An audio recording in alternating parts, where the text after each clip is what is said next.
अस्सलामु अलैकुम। आज हम बात करने वाले हैं इजराइल की एक ऐसी इंटेलिजेंस एजेंसी के बारे में जो अपने स्पाई मिशंस, डेयरिंग ऑपरेशंस के चलते पूरी दुनिया में फेमस है और उसका नाम है मोसाद।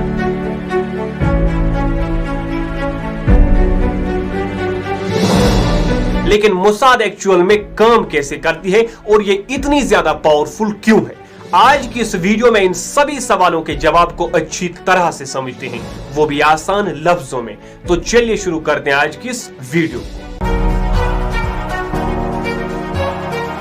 मोसाद को 1949 में एस्टैब्लिश किया गया था। दुनिया भर की इंटेलिजेंस एजेंसीज की तरह यह भी इजराइल को प्रोटेक्ट करती है, खतरों से बचाती है और देश के दुश्मनों के खिलाफ लड़ती है। बाकी इंटेलिजेंस एजेंसीज की तरह यह भी हाईजैकर्स को पकड़ती है, हॉस्टेज को रेस्क्यू करती है, टेरर अटैक्स को रोकती है। मोसाद इतनी ज्यादा पावरफुल इसीलिए है क्योंकि यह डायरेक्ट प्राइम मिनिस्टर को रिपोर्ट करती है, जो इसे दुनिया भर की इंटेलिजेंस एजेंसीज से अलग बनाती है। मोसाद ने कई मिशंस को अंजाम दिया है, जैसे catching a Nazi war criminal 1960। World war 2 के दौरान नाजी लीडर एडोल्फ हिटलर ने मिलियंस ऑफ ज्यूज को मारा। इसके बाद मोसाद ने एक ऑपरेशन लॉन्च किया जिसमें अर्जेंटीना में एडोल्फ को पकड़ा गया, किडनैप किया गया और इजराइल लेकर आ गई और यह मिशन एक सक्सेसफुल मिशन रहा। इसके अलावा 1976 के मिशन में मोसाद ने 100 से ज्यादा पैसेंजर्स को बचाया जिन्हें टेररिस्ट्स ने हॉस्टेज बनाया था एक एरोप्लेन में जो युगांडा के लिए उड़ान भरने वाला था। यह मिशन भी एक सक्सेसफुल मिशन रहा। असैसिनेशन ऑफ इमाद मुगेनिया 2008। मुगेनिया जो हिजबुल्लाह का कमांडर था, उस पर यह एलिगेशंस थे कि उसने इजराइल पर कई टेरर अटैक्स करवाए जिसमें इजराइल के कई सारे लोग मारे गए।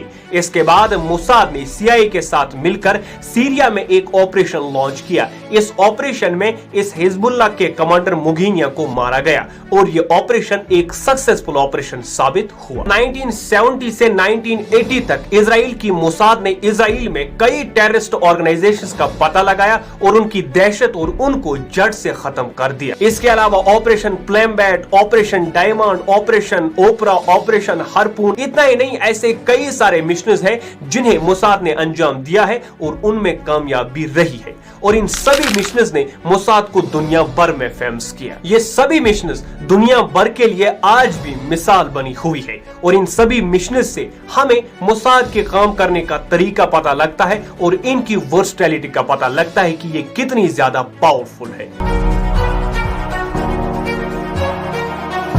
बाकी इंटेलिजेंस एजेंसीज की तरह मोसाद भी अपने एजेंट्स को डिफरेंट कंट्रीज में भेजती है और इन सभी एजेंट्स की आइडेंटिटीज फेक होती है। इन्हें टूरिस्ट, बिजनेसमैन या फिर वर्कर्स बनाकर भेजा जाता है। इनके पास एडवांस टेक्नोलॉजी होती है जिसके जरिए ये कई कंट्रीज में इंफॉर्मेशन कलेक्ट करते हैं और अपने देश में भेजते हैं। मोसाद इजराइल में भी इंफॉर्मेशन और इंटेलिजेंस के जरिए टेरर अटैक्स का पता लगाती है और उन्हें होने से पहले ही रोक देती है। लेकिन जहां इन्हें इतनी कामयाबी हासिल है, वहीं इन्हें कई कंट्रोवर्सी से भी गुजरना पड़ा है।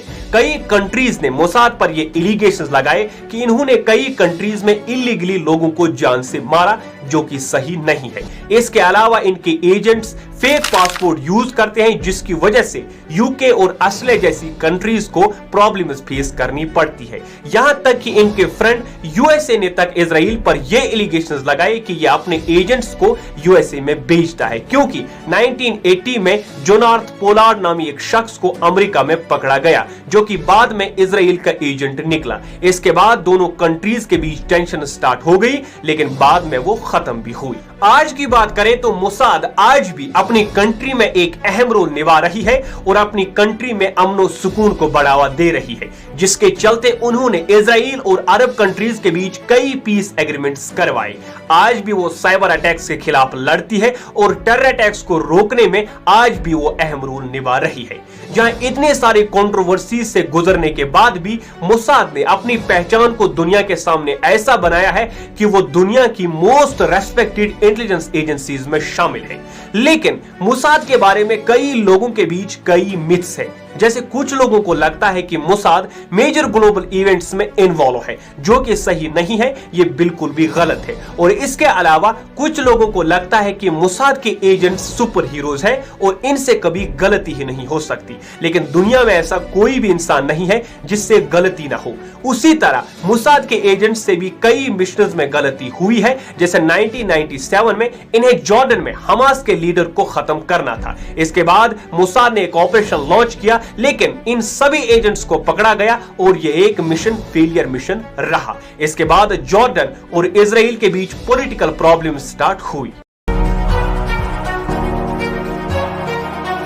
हमें यह नहीं भूलना चाहिए कि चाहे मोसाद हो या हमारा रॉ हो या दुनिया की कोई भी इंटेलिजेंस एजेंसी के एजेंट्स हो, वो भी हमारी तरह इंसान ही होते हैं। लेकिन जिन परेशानियों से इंटेलिजेंस एजेंसीज के एजेंट्स को गुजरना पड़ता है, उन परेशानियों से गुजरना एक आम इंसान की बस की बात ही नहीं है। गर्मी हो या सर्दी, कोई भी टेंपरेचर हो, माइनस में चल रहा हो या कोई भी हो, उन्हें हर हाल में मिशन को अंजाम देना है, देश के लिए निकलना है, देश की सुरक्षा को बखूबी निभाना है। और कई जगहों पर वो ऐसे मिशन को अंजाम देते हैं जिनमें उनकी जान भी जा सकती है। और एजेंट्स को मिशन से पहले ये पता होता है कि शायद मैं जिंदा लौटकर नहीं आऊंगा, लेकिन इन चीजों के बावजूद भी वो इन सभी चीजों को एक साइड रख के अपनी ड्यूटी को बखूबी निभाता है और कई जगहों पर अपने देश के लिए अपनी जान को निछावर करने से भी पीछे नहीं हटता है। इसके अलावा अपनी फैमिली से कई महीनों तक दूर रहते हैं। तो इन सभी इंटेलिजेंस एजेंसीज के एजेंट्स को दिल से सैल्यूट है। इसमें कोई भी शक नहीं है कि मोसाद एक पावरफुल इंटेलिजेंस एजेंसी है, लेकिन वो ऐसी इंटेलिजेंस एजेंसीज में भी शामिल है जिन पर कई एलिगेशंस भी लगे हैं।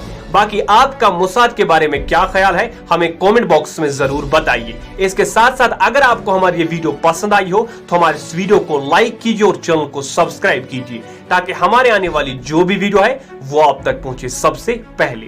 तो अगले वीडियो तक के लिए खुदा हाफिज।